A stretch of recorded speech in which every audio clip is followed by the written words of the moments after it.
The Beginning After the End. Volume 5. Capítulo 122. Vrenkain quarta. Em qualquer uma das minhas vidas, eu nunca tinha visto uma fera assim antes.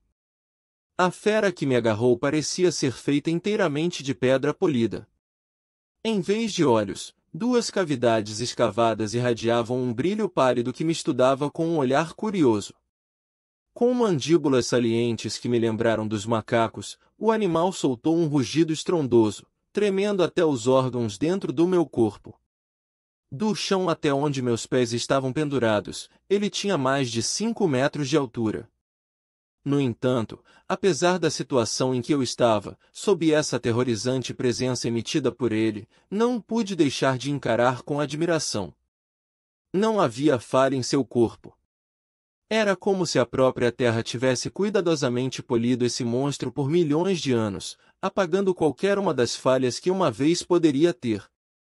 A pedra brilhante que formava o corpo e o rosto do macaco gigantesco brilhava como o oceano contra o sol da tarde, envolvendo-o em uma aura quase santa, apesar de sua forma grotesca. De repente, começaram a surgir rachaduras no corpo da fera, partindo-se em galhos intermináveis enquanto a mesma luz pálida de seus olhos surgia dessas fissuras finas. A mão gigante que me envolveu afrouxou antes de se tornar areia fina, assim como o resto do corpo da fera. Eu caí de pé enquanto assisti o monte de areia, que anteriormente era o animal de pedra, lentamente começar a se espalhar pelo chão. Dos restos do golem articulado, estava um homem magro e de aparência frágil, vestido com um casaco branco surrado. Por sua expressão, eu vou adivinhar que isso não assustou você, apenas te surpreendeu. Na melhor das hipóteses, ele murmurou, estalando a língua em aborrecimento. Arthur, eu gostaria que você conhecesse Vren. Ele será seu instrutor por um bom tempo, então se familiarize. Vincent tinha um brilho divertido em seus olhos quando disse isso. De todos os Azuras com os quais eu havia me encontrado, Vren era de longe o mais insignificante. Com a estrutura corporal desnutrida debaixo de seu casaco enorme, ele me olhava atentamente curvado. As bolsas profundas caídas sob seus olhos entreabertos e cansados estavam quase tão escuras quanto o cabelo preto e oleoso que caía sobre o rosto como algas úmidas. Obviamente ficou sem lavar por dias. Que, juntamente com a barba irregular, isso se espalhou por seu queixo e bochechas, criando um homem que seria menosprezado até pelos mais sujos dos vagabundos. Mesmo assim, eu sabia que não devia julgar um homem, muito menos um Azura, por sua aparência externa. Inferno, sem um banho decente ou corte de cabelo em meses, eu não tinha o direito de dizer nada. Mergulhando a cabeça, eu me apresentei formalmente ao meu novo instrutor. Prazer em conhecê-lo, meu nome é Arthur Levin. Eu estarei sob seus cuidados. Vincent. O Azura mudou seu olhar, me ignorando.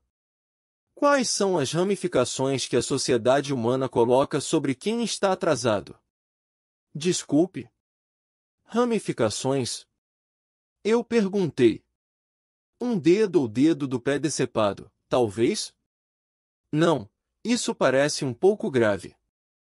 Prisões ou isolamento social parecem mais apropriados. O Azura curvado murmurou para si mesmo enquanto esfregava o queixo. Do que você está falando?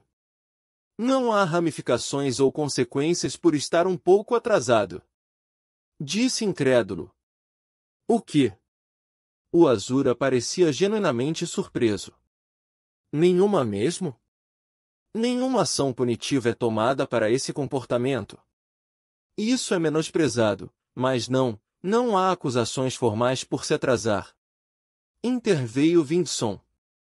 Que estranho. Para raças com uma vida útil tão minúscula, eu imaginaria que vocês colocariam importância no tempo mais do que qualquer outra coisa. Que raça atrasada, vocês humanos! Ele murmurou. Apesar de suas palavras rudes, havia uma verdade nelas. Eu não pude deixar de rir da aparente ironia de nós. Raças menores. Enquanto o Azura magro e surrado continuava a tomar notas mentais, não pude deixar de lançar um olhar interrogativo para Vinson. Independentemente da minha ignorância sobre os meandros sociais da conduta humana, devemos passar para o motivo de você estar aqui.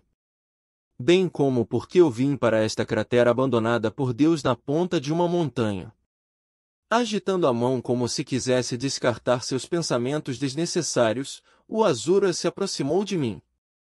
Arthur, é isso? Meu novo instrutor perguntou. Aham. Eu quero que você tire a roupa. O olhar do Azura era implacável quando ele bateu o pé com impaciência. Claro que sim. Eu murmurei baixinho. O que foi isso? Ele retrucou. Nada. Soltando um suspiro, tirei a minha cueca. Isso é bom o suficiente, ou você gostaria de estudar as joias da minha família também?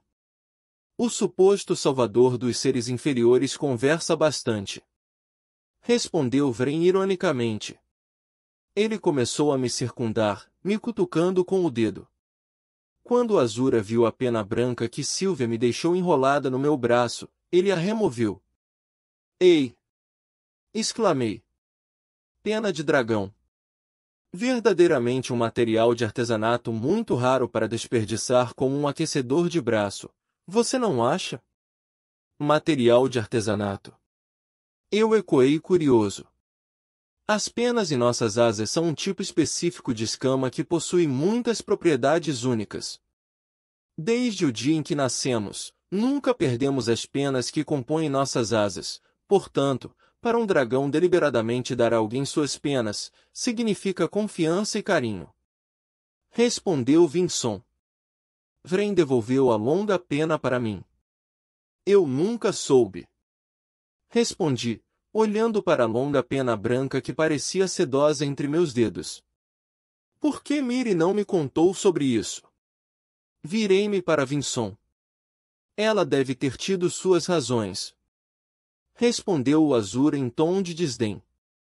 Vren retomou sua inspeção, colocando ocasionalmente um dedo ou dois sobre as principais artérias e contando consigo mesmo. Abra seus braços. Ordenou Vren de repente. Eu fiz o que disse, esperando que cumprir seus comandos acelerasse o processo. Eu estava me divertindo com o fato um pouco embaraçoso de estar no meio de uma cratera estéril com dois Azuras me observando quase completamente nu. O Azura curvado continuou a me estudar, murmurando números aleatórios para si mesmo. O sol da tarde cozinhou minha pele enquanto eu continuava sendo examinado como um rato de laboratório até Vren finalmente falar novamente. Vamos começar disparando um feitiço básico de todos os elementos que você pode conjurar. Use apenas a mão direita para liberar o feitiço. O Azura colocou a palma da mão no meu plexo solar e agarrou meu pulso direito. Comece! Disparei uma série de feitiços simples em nenhuma ordem específica: fogo, água, gelo, relâmpago, vento e depois terra. Depois que eu terminei, Vren começou a murmurar para si mesmo mais uma vez. Continuamos testando com feitiços cada vez mais complexos. Vren instruiu a forma que ele queria que eu conjurasse o feitiço, até o diâmetro do pilar de pedra que eu deveria erguer do chão. Vinson assistiu silenciosamente durante todo o processo, nunca pronunciando uma única palavra, a menos que solicitado. Qualquer desconforto ou constrangimento que tive durante o início dessa análise aprofundada se foi quando o sol caiu. Medidas e cálculos básicos são contabilizados. Anunciou Vren, soltando um gemido enquanto esticava as costas e o pescoço. Passando para o uso efetivo das artes de mana na batalha. De repente, ele se virou e apontou um dedo longo e pálido para mim. Garoto! Dispare um feitiço para lá. Rápido! Disse o Azura apontando para um pequeno golem de terra que ele acabará de conjurar. Por instinto, virei-me para encarar o golem sob comando e peguei mana na palma da mão, manifestando-a em um raio de eletricidade que atirei no alvo.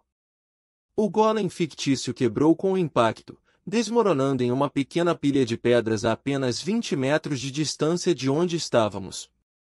Sem mudar a expressão, o Azura de rosto pálido chicoteou seu corpo em uma direção diferente e apontou a cerca de 30 metros de distância, erguendo outro golem. De novo! Conjurei outro feitiço na palma da mão, mas enquanto me preparava para dispará-lo, um forte golpe atingiu a parte de trás da minha perna esquerda, me jogando de joelhos no chão. O feitiço que eu tinha manifestado na palma da minha mão foi disparado para o céu, errando o golem por uma longa distância. Atrás de mim havia outro golem que Vren havia erguido, de pé com os braços cruzados. Irritantemente, o golem tinha um sorriso arrogante gravado em sua cabeça sem rosto. Enquanto isso, meu instrutor estava olhando para o raio de fogo que navegava pelo céu, dando adeus. Você errou! Ele ofegou em surpresa fingida, seus olhos permanecendo semicerrados. Então você é um desses caras. Xinguei baixinho. Coloquei a palma da mão no golem. Com alguns pensamentos, ele brilhou em vermelho antes de se desintegrar em restos cinzentos. De novo. Ecoei entre os dentes cerrados, ficando de pé novamente. Uma pergunta difícil. Ele assobiou, tirando um pequeno caderno e caneta do casaco e rabiscando algo. Desde o início, Vren havia se tornado um excêntrico, lembrando-me muito de Gideon, exceto que agora eu sabia que ele estava em um nível diferente, mais estranho do que o velho cientista de Dikaten. Olha, você me fez fazer tarefas inúteis o dia todo. E estou bem com isso, mas eu seria mais paciente e disposto, se soubesse realmente o que você está tentando descobrir com suas medidas e notas. Eu apontei. Duvido que você seja capaz de compreender o que eu digo. Vren balançou a cabeça, acenando com desdém para mim. Tente. Eu desafiei, ainda praticamente nu. Ele explicou que estava fazendo cálculos e especulações com base nos milissegundos necessários para que a mana se movesse adequadamente dentro do meu corpo antes de se manifestar. Apesar do tom condescendente que ele usará ao longo de sua explicação, suas ideias eram brilhantes. Ainda há muito a considerar que você não mediu. Interrompi. Ainda precisamos levar em conta o ambiente em que estamos agora. Eu me sinto mais confortável usando feitiços elementares de fogo e água, mas falta mana de afinidade com a água nessa área. É claro que coloquei tudo isso em consideração. Há quanto tempo você pensa que eu estou fazendo isso? O olhar condescendente de Vren mudou, no entanto, quando ele olhou para mim com curiosidade. Quantos anos você disse que tinha? Quase 15 agora. Eu respondi, calculando em minha cabeça quanto tempo fazia desde que eu vim aqui. HM. Acho que você não é totalmente sem cérebro, então. Vren deu de ombros. Eu conheci o Azura há menos de um dia, e eu já sabia que isso era um elogio que eu jamais receberia dele. Então, o que faremos a seguir? Mais testes. Continuaremos com uma análise de manipulação de mana de longo alcance. Respondeu Vren, olhando em volta. A cratera ficou escura, com apenas a luz da lua brilhando acima de nossas cabeças. De repente, o chão tremeu embaixo de nós. À beira da cratera à nossa direita havia mais golems. Mesmo daqui, eu pude perceber centenas de golems de pedra do tamanho humano se aproximando de nós. Os golems, como o gigante que apareceu pela primeira vez, brilhavam à luz fraca da lua enquanto marchavam em nossa direção. Não pude deixar de perguntar com admiração. Quantos golems você pode conjurar por vez? Depende da complexidade do golem, mas daqueles caras, alguns milhares ou mais.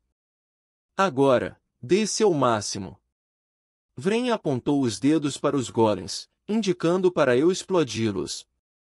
Enquanto o exército de golems continuava se aproximando, ativei Realm Art. Eu podia sentir meus lábios se curvando em um sorriso, quando o sentimento quase viciante dos meus sentidos se integrando com a mana do mundo encheu meu corpo. Libertei tudo que tinha no meu arsenal, chovendo uma série de feitiços, enquanto Vrem me observava com atenção. Esses golems eram muito mais resistentes que um golem comum, mas consegui destruir as poucas centenas que Vrem conjurou em menos de 1 hora. Eu controlava minha respiração enquanto meu peito continuava subindo. Eu estava cansado, mas destruir algumas centenas de golems fez o truque para aliviar um pouco do estresse que eu tinha. É como você disse, Vinson. Que criança peculiar ele é. Terrell em arte, bem como um controle decente sobre os elementos em sua idade. Ele é um excelente sujeito de teste. Pela primeira vez, o rosto de Vrem se contorceu em algo semelhante a um sorriso. O que vem a seguir? Perguntei, deixando escapar um suspiro profundo e contente. Se divertindo, não é? Vai começar a ser menos divertido quando eles começarem a revidar. Vrem riu. De qualquer forma, ainda tenho que levar em conta as capacidades físicas que você possui. Vinson me disse que você é bastante hábil com uma espada e recentemente aprendeu o combate sob as instruções de Cordry. Então, levarei esses fatos em consideração quando começarmos a próxima fase. Eu entendo, mas por quanto tempo vou ficar nu? Eu perguntei, olhando para a pilha de roupas que agora estava parcialmente enterrada em detritos. Estou analisando cada movimento que você faz, então é melhor se você ficar sem roupa. Respondeu ele. Não se preocupe. Eu não estou exatamente cheio de prazer olhando para a sua pele nua também. Deixando escapar um sorriso fraco, respondi. Muito reconfortante. De qualquer forma. Deixe-me dar uma olhada na arma principal que você usaria em uma batalha. Vinson havia passado o anel de dimensões em que sempre mantinha minha espada para Miri quando ela estava cuidando de mim. Ela me devolveu depois que fui curado. Peguei a Baladdown do meu anel, ainda dentro da bainha, entreguei a Vrem. Eu não tinha certeza do que estava esperando do Azura Fino ao entregar a lâmina para ele. Mas eu não esperava que ele caísse na gargalhada vendo minha arma. A lâmina misteriosa que eu encontrei parecia um bastão preto comum quando ainda estava dentro da bainha. Por isso, Vrem pode ter confundido isso com um brinquedo. Aqui, deixe-me mostrar. Eu sei o que é, garoto. Vinson, você sabia disso quando me pediu para treiná-lo? Vrem se virou para o Azura de cabelos brancos atrás de mim. Eu tinha uma suspeita. Confessou. Vrem agarrou a Baladdown com as duas mãos e começou a puxá-la. Não vai sair da bainha. Só eu sou capaz de. Minha voz falhou enquanto eu observava, de olhos arregalados, a espada ser puxada sem esforço pelo Azura. A espada com a qual eu tinha emparelhado deveria abrir apenas ao meu comando. No entanto, mesmo eu só era capaz de desembainhá-la, em primeiro lugar, por causa da vontade de dragão de Sylvia. Sei como. Eu gaguejei antes de chegar a uma conclusão. É porque você é um Azura que você pode sacar a espada que eu tenho um vínculo? Não. Respondeu o Azura, segurando minha espada enquanto ele inspecionava a lâmina translúcida. É porque eu fiz essa espada.